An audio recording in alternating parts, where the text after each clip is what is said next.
ओम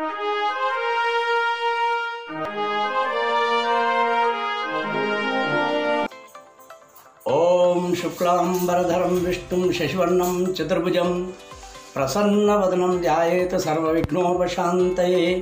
ओम त्रिगणेशाय नमः।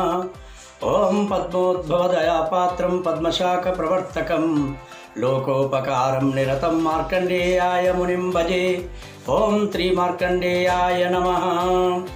ओम गुरुब्रह्मं गुरुविष्णुं गुरुदेवो महेश्वरः गुरु साक्षात् परब्रह्मं तस्मै श्री गुरवे नमः। ओम श्री गुरुदेवाय नमः।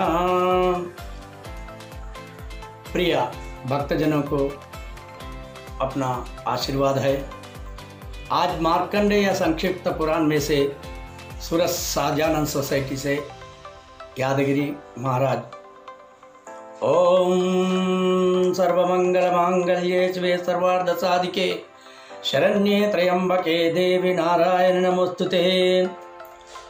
ऐसी आज्ञा के जारी होने पर उस राज्य में महापराक्रमी नरश्रेष्ठ राजा अर्जुन को छोड़कर दूसरा कोई मनुष्य शस्त्र धारण नहीं किया।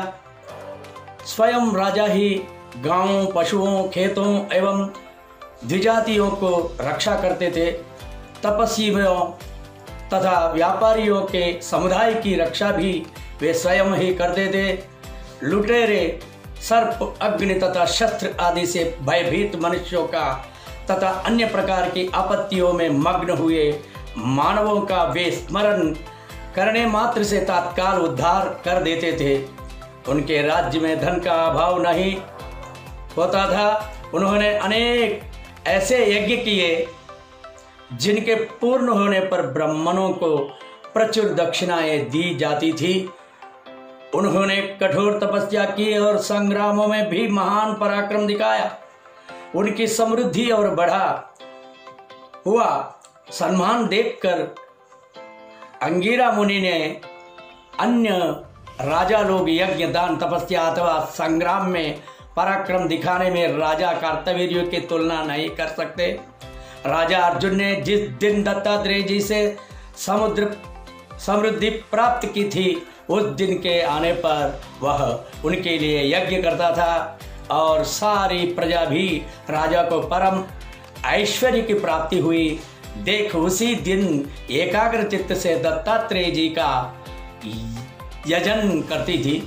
इस प्रकार चराचर गुरु भगवान विष्णु के स्वरूप भूत महात्मा दत्तात्रेय जी की महिमा का वर्णन किया गया। शंख, चक्र, गदा एवं शांग, धनुष और धारण करने वाले अनंत एवं अप्रमेय भगवान विष्णु के अनेक अवतार पुराणों में वर्णित है। जो मनुष्य उनके परम स्वरूप का चिंतन करता था वह सुखी होता है और संसार में उसका शीघ्र ही उद्धार हो जाता है। वे आदि अंतरहित भगवान विष्णु अधर्म के नाश और धर्म के प्रचार के लिए ही संसार की रक्षा और पालन करते थे। अब मैं इसी प्रकार पितृभक्ति राजर्षि महात्मा अलर्क के जन्म का वृत्तांत बतलाता हूँ, क्योंकि दत्तात्रेय जी ने उन्हीं को योग का उपदेश दिया था। अलर्कोपाख्यान का आरंभ नाग कुमारों के द्वारा ऋतुध्वज ने पूर्व वृत्तांत का वर्णन इस भाग में होगा। सुमति कहते हैं, पिताजी, प्राचीन काल की बात है। शत्रुजित नाम के एक महापराक्रमी राजा राज्य करते थे, जिनके यज्ञों में पर्याप्त सोमरस पान करने का कारण देवराज इंद्र बहुत संतुष्ट रहते थे।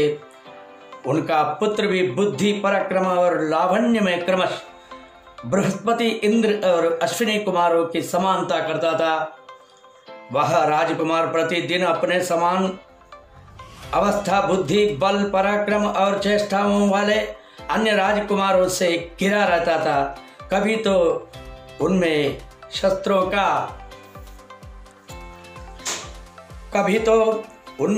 का विवेचन और उनके सिद्धांतों का निर्णय होता था।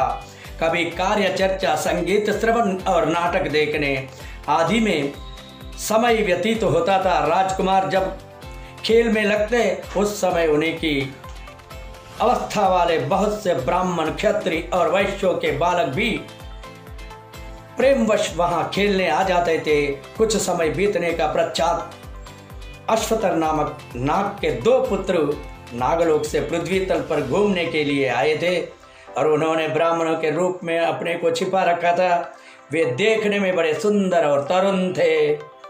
वहाँ जो राजकुमार तथा अन्यान्य द्विज बालक खेलते थे, उनके साथ ही वे भी भांति भांति के विनोद करते हुए बड़े प्रेम से रहते थे। वे राजकुमार, वे ब्राह्मण, क्षत्रिय और वैश्यों के पुत्र तथा वे दोनों नागराज के बालक साथ ही साथ स्नान, अंग सेवा, वस्त्र धारण, चंदन का अनुलेप और भोजन आदि कार्य कराते थे। राजकुमार के प्रेमवश नागराज के दोनों पुत्र प्रतिदिन बड़ी प्रसन्नता के साथ वहां आते थे। उनके साथ भांति भांति के विनोद, हास्य और वार्तालाप आदि करने से राजकुमार को बड़ा सुख मिलता था। वे उन्हें साथ लिए बिना भोजन, स्नान, क्रीड़ा तथा शास्त्र चर्चा आदि कुछ भी नहीं करते थे। इस प्रकार वे दोनों नागकुमार भी उनके बिना रसातल में लंबी सांसें खींचते हुए रात बिताते और दिन निकलते ही उनके पास पहुंच जाते थे। इस तरह बहुत समय बीत जाने के बाद एक दिन नागराज अश्वतर ने अपने दोनों बालकों से पूछा, पुत्रों, तुम दोनों का मर्त्यलोक के प्रति इतना अधिक प्रेम किस कारण है? बहुत दिनों से दिन के समय तुम लोग पाताल में नहीं दिखाई देते, केवल रात में ही मैं तुम्हें देख पाता हूँ। तब नागराज का पुत्र ने कहा, पिताजी, मर्त्यलोक में राजा शत्रुजित के एक पुत्र हैं, उनका नाम ऋतध्वज है। वे बड़े ही रूपवान, सरल, शूरवीर, मानी तथा प्रिय वचन बोलने वाले हैं। बिना पूछे ही वार्तालाप आरंभ करने वाले, वक्ता, विद्वान, मित्र भाव रखने वाले और समस्त गुणों का भंडार है। वे राजकुमार माननीय पुरुषों को सदा आदर देते थे। बुद्धिमान एवं लज्जाशील है, विनय ही उनका आभूषण है। उनके अर्पण किए हुए उत्तम उत्तम उपचार, प्रेम और भांति भांति के भोगों ने हमारा मन हर लिया है। उनके बिना नागलोक या भूलोक में कहीं भी हमें सुख नहीं मिलता। पिताजी, उनके वियोग से पाताल लोक की ये शीतल रजनी भी हमारे लिए संताप का कारण बनती है और उनका साथ होने से दिन के सूर्य भी हमें आह्लाद प्रदान करते हैं। इस तरह पिता से पुत्र ने कहा। तब नागराज पिता ने कहा, पुत्रों, अपने पुण्यात्मा पिता का वह बालक धन्य है जिसके गुणों का वर्णन तुम जैसे गुणवान लोग परोक्ष में भी कर रहे हो। संसार में कुछ लोग ऐसे हैं जो शस्त्रों के ज्ञाता तो हैं, किंतु उनमें शील का अभाव है। कुछ लोग शीलवान तो हैं, किंतु शस्त्र ज्ञान से रहित हैं। जिस पुरुष में शस्त्रों का ज्ञान और उत्तम शील दोनों गुण समान रूप में हो, मैं उसको विशेष धन्यवाद का पात्र समझता हूँ।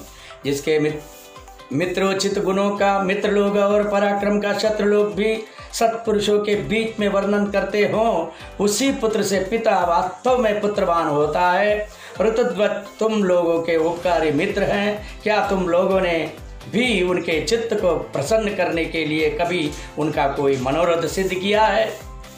जिसके यहाँ से याचक कभी विमुख नहीं जाते और मित्र का कार्य कभी सिद्ध हुए बिना नहीं रहता, वही पुरुष धन्य है। उसी का जीवन और जन्म धन्य है। मेरे घर में जो सुवर्ण आदि रत्नवान आसन तथा और कोई वस्तु उनके लिए रुचिकर हो, वह सब तुम लोग निशंक होकर उन्हें दे सकते हैं। जो सहृदय का उपकार करते, शत्रुओं को हानि पहुंचाते तथा मेघ के समान सर्वत्र दान की वर्षा करते हैं, विद्वान लोग उनकी सदा ही उन्नति चाहते हैं। पुत्र बोले, पिताजी, वे तो कृतकृत्य हैं, उनका कोई क्या उपकार कर सकता है? उनके घर पर आए हुए सभी याचक सदा ही पूजित होते हैं। उनकी सभी कामनाएं पूर्ण की जाती है। उनके घर में जो रत्न है वे हमारे पाताल में कहाँ है? वैसे वाहन, आसन, यान, भूषण और वस्त्र यहाँ वहाँ उपलब्ध हो सकते हैं। उनमें जो विज्ञान है वह और किसी में भी नहीं है। पिताजी वे बड़े बड़े विद्वानों के भी सब प्रकार के संदेहों का भाली भांति निवारण करते हैं। हाँ, एक कार्य उनका अवश्य है, किंतु वह ब्रह्मा विष्णु तथा शिव आदि सर्वसमर्थ परमेश्वर के सिवा हम लोगों के लिए सर्वदा असाध्य है। पिता ने कहा, पुत्रो असाध्य हो या साध्य, किंतु मैं उस उत्तम कार्य के अवश्य सुनना चाहता हूँ। और विद्वान पुरुषों के लिए कौन सा कार्य असाध्य है? जो अपने मन बुद्धि तथा इंद्रियों को संयम में रखकर उद्यम में लगे रहते हैं। उन मनुष्यों के लिए इस पाताल में या स्वर्ग में कोई भी ऐसी वस्तु नहीं जो अज्ञात आगम्य अथवा अप्राप्य हो। चींटी धीरे धीरे चलती है, तथापि यदि वह चलती रहे तो सहस्त्रों योजन दूर चली जा सकती है। इसके विपरीत गरुड़ तेज चलने वाले होने पर भी यदि आगे पैर ना बढ़ावे तो एक पग भी नहीं जा सकते। उद्योगी मनुष्यों के लिए कुछ गम्य और अगम्य नहीं होता, उनके लिए सब एक सा है। कहाँ ये भूमंडल और कहाँ ध्रुव का स्थान, जिसे पृथ्वी पर होते ही राजा उत्तानपाद के पुत्र ध्रुव ने प्राप्त कर लिया। इसलिए पुत्रो, महाभाग राजकुमार को जिस वस्तु की आवश्यकता हो बतलाओ, जिसे देकर तुम दोनों मित्र ऋण से अरुण हो सको। पुत्र ने कहा, पिताजी, महात्मा ऋतुध्वज ने अपनी कुमार अवस्था की एक घटना बतलाई थी। वह इस प्रकार है। राजा शत्रुजित के पास पहले कभी एक श्रेष्ठ ब्राह्मण पधारे थे। उनका नाम था महर्षि गालवा। गालव महर्षि वे बड़े बुद्धिमान थे और एक श्रेष्ठ अश्व लेकर आए थे। उन्होंने राजा से कहा, महाराज, एक पापाचारी नीच दैत्य आकर मेरे आश्रम का विध्वंस किए जाते हैं। वह सिंह, हाथी तथा अन्य वन जंतुओं को और छोटे छोटे शरीर वाले दूसरे जीवों को भी शरीर धारण करके आकरण आता है और समाधि एवं मौन व्रत के पालन में लगे हुए मेरे सामने आकर ऐसे ऐसे उपद्रव करता है जिनसे मेरा चित्त उच्छल हो जाता है। यद्यपि हम लोग उसे अपने क्रोधाग्नि से भस्म कर डालने की शक्ति रखते हैं, तथापि बड़े कष्ट से उपार्जित हुई तपस्या का अपस्य करना नहीं चाहते। राजन, एक दिन की बात है, मैं उस असुर को देखकर अत्यंत खिन्न होकर लंबी सांसें ले रहा था। इतने में ही वह घोड़ा आकाश से नीचे उतरा। उसी समय उस आकाशवाणी हुई, मुनियों, यह अश्व बिना थके समस्त भूमंडल की परिक्रमा कर सकता है। इसे सूर्यदेव ने आपके लिए प्रदान किया है। आकाश, पाताल और जल में भी इसकी गति नहीं रुकती। यह समस्त दिशाओं का बेरोक ठोक जाता है। पर्वतों पर चढ़ने में भी इसे कठिनाई नहीं होती। समस्त भूमंडल में यह बिना थकावट के विचरण करेगा और विचरण करते ही इसलिए संसार में इसका कुवलय भूमि वलय मंडल नाम प्रसिद्ध होगा। जिजश्रेष्ठ, जो नीच दानव तुम्हें रात दिन क्लेश में डाले रहते हैं, उसका भी इसी अश्व पर आरूढ़ होकर राजा शत्रुजित के पुत्र ऋतध्वज वध करेंगे। इस अश्वरत्न को पाकर इसी के नाम पर राजकुमारी की प्रसिद्धि होगी। वे कुवलयश्व कहलाएंगे। राजन, उस आकाशवाणी के अनुसार मैं तुम्हारे पास आया हूँ। तपस्या में विघ्न डालने वाले उस दानव को तुम रोको, क्योंकि राजा भी प्रजा की तपस्या का असंख्य भागी होता है। भूपाल, अब मैंने ये अश्वरत्न तुमको समर्पित कर दिया। तुम अपने पुत्र को मेरे साथ चलने की आज्ञा दो, जिससे धर्म का लोप ना होने पाए। गालव महामुनि के ये बात कहने पर धर्मात्मा राजा ने मंगलाचार पूर्वक राजकुमार ऋतध्वज को उस अश्वरत्न पर चढ़ाया और मुनि के साथ भेज दिया और गालव महामुनि ने उन्हें साथ लेकर अपने आश्रम लौट गए। अपना चैनल को लाइक करो, शेयर करो, सब्सक्राइब करो।